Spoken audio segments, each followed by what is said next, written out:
Bueno, mi nombre es Eva, vivo en San Francisco Solano, partido de Quilmes. Trabajaba no en el subte, específicamente sí en el área, en el lugar del subte, en un local de gastronomías. Empecé trabajando en el 2011 y bueno, a los años, a los 3 años más o menos, me empecé a descomponer, me faltaba el aire, la respiración. Fiebre, lo atribuía a que trabajaba más de 16 horas por día, de lunes a sábado. En 2013 fui teniendo síntomas más pronunciados de falta de aire, de respiración y de fiebre. Me iba a trabajar igual porque no faltaba, así que hasta que un día me descompuse. Trabajaba en la línea C, D y B. Esas 3 líneas eran varios locales que me iban rotando. El médico que me vio de guardia haciendo una placa nada más, me dijo que tenía los pulmones como si yo hubiera trabajado en una mina de carbón, pero nunca me preguntó dónde trabajaba ni nada. No lo relacioné nunca con el trabajo porque ni siquiera sabía que existía un polvo ni nada, no sabía nada. Me mandan a mi casa con controles a 2 días, yo no me sentía bien, volví al otro día porque no podía respirar y ahí me interné. Entonces el médico, cuando vio las placas, me dijo que lo que tenía era una fibrosis. En ese interín me despiden, estando internada, me despiden del trabajo. Y bueno, vine al sindicato de gastronómicos, que es a donde yo pertenecía, y los abogados, la abogada se ocupó toda la primera etapa, y ahí me mandaron a la RT.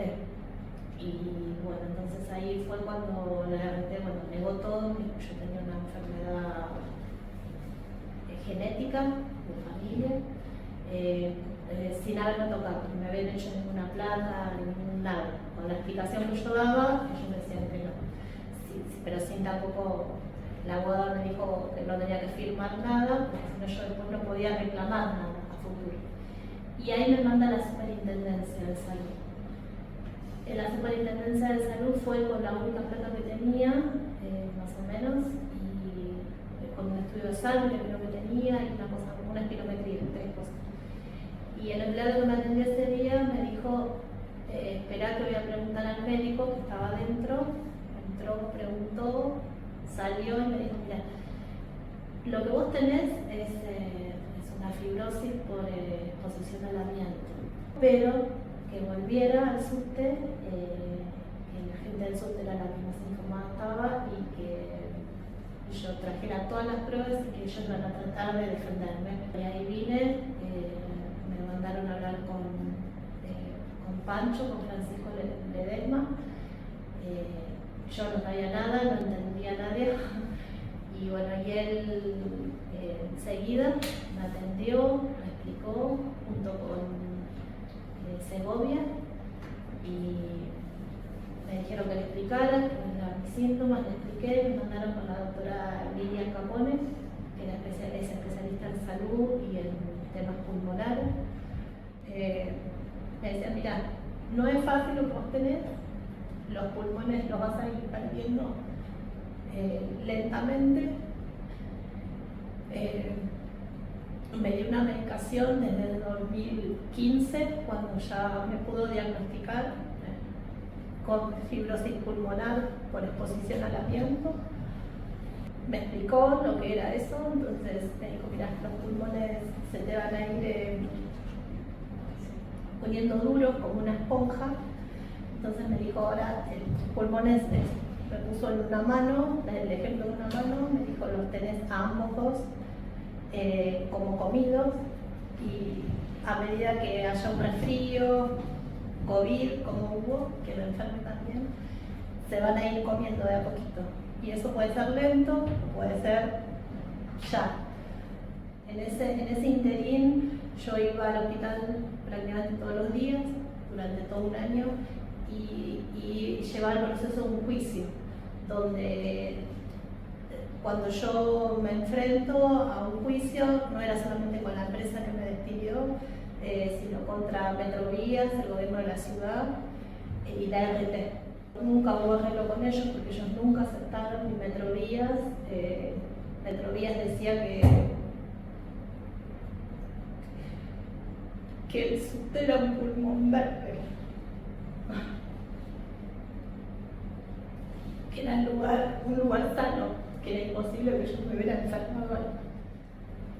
Cuando empieza la pelea acá, que fue en el 2018 o 17 creo que fue, acá en el subte, Francisco Ledesma siempre estuvo conectado conmigo, siempre me preguntaba cómo estaba, y entonces cada vez que tenían una novedad, él me la hacía saber. Cuando les reconocen, los del gobierno de la ciudad, por medio de unos libros creo que abrieron, pero todo porque apareció la parte de prensa, de la tele y de todo eso, sí les reconocieron que había amianto en alguna página perdida de la línea B, pero después ellos pudieron seguir haciendo pruebas ambientales y esas pruebas me las pudieron dar a mí.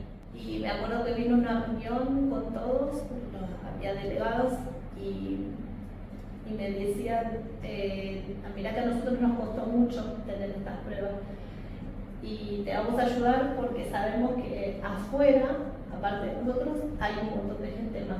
Pero lo que pasa es que hay que llevar un juicio adelante, el tiempo, lo que te lleva un juicio. Yo tardé 10 años para que un juez me dijera que sí, que era laboral, de que me había enfermado por el amianto. En primera instancia, cuando pasa a segunda instancia, el año pasado, los 3 jueces de Cámara, en base a artículos y demás, afirman con más palabras específicas y específicamente pusieron que sí que me había enfermado en el ámbito de trabajo donde yo me dirigía, que era el subte, por agentes tóxicos, que eran el asbesto, el amianto. Entonces 4 jueces, después de 10 años, una pelea de 10 años, diagnosticaron que tenía una enfermedad laboral.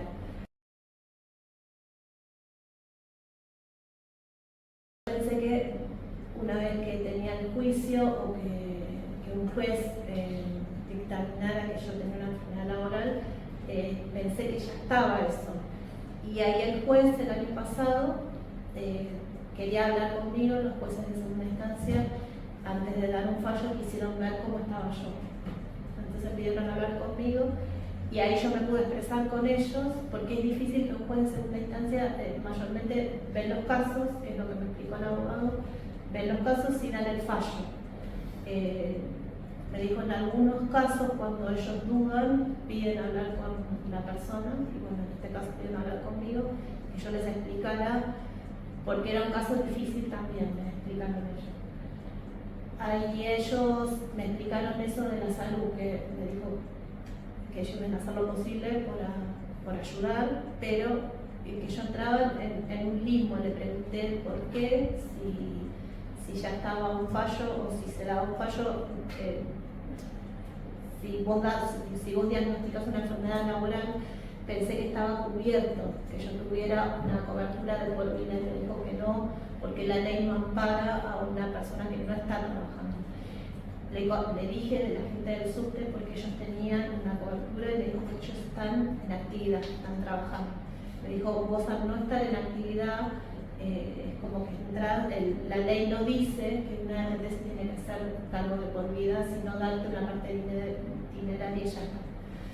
O sea, vos te enfermaste, por más que diga un juez, esa es la parte que yo no entendía y que le decía al abogado que me explicara por qué si dice un juez que esto es laboral, porque yo no tengo una cobertura médica. Si no es una enfermedad familiar ni genética, me la enfermé en un lugar específico del trabajo, entonces le digo, ¿por qué la ley no dice que me tiene que dar esa cobertura? Yo creí que era así y bueno, esa es la parte de la ley que ahora hay que pedirla para que la gente que no está cubierta, soy yo, que es la gente que está fuera del subte, pueda tenerla. Si yo tengo que ir al médico, yo tengo que pagar todo, tanto la parte de estudio como de médico y como de traslado. Si yo tengo que comprar una mochila de oxígeno, como la tengo que hacer ahora, no tengo para pagarlo, ni tampoco me sirve la plata que me pueda pagar una ANT. Necesito que ellos se hagan cargo de lo que por desidia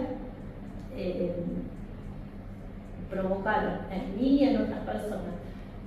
¿Cómo pude saberlo yo? Porque durante un año no me pude mover nada más que para ir a hacer estudios, porque tenía una familia que me podía mantener durante ese año. Pero seguramente hay mucha gente que está enferma y no lo sabe porque no puede dejar de trabajar. Yo pude dejar ese año de trabajar porque tenía unos ahorros, pero si no, enfermo tenés que seguir yendo a trabajar.